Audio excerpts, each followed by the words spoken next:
ছয় ছয় মানুষ সব কারো সব ফাঁকা বই ফেরত দিচ্ছে।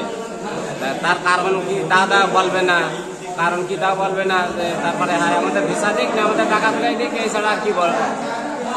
ঠিক আছে, দুইবার, আগের বার একবারে দিছি ভিসা দেয়নি, এবার তো আবারও তো দেয়নি ভিসা। কথা হচ্ছে যে আমরা 100 টাকা ফেরত দিচ্ছে, ফাঁকা কোনো ভিসা নেই, সব ভিসা নেই। গন্ডগোল করে, মিছিল করে, স্লোগান দেয় এখানে।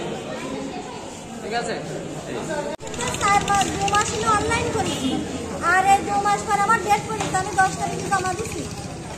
আর আজকে হলো কত তারিখ? 26 তারিখ।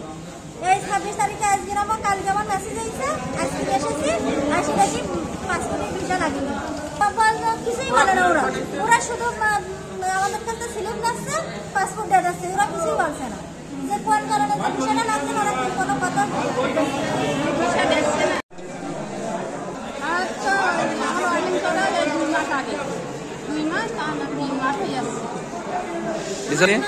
ভয়ও দেয়নি তো এখন, ভয়ও দেয়নি। ফিটা ছিল, তাহলে সেই ফিটার কি অবস্থা হবে?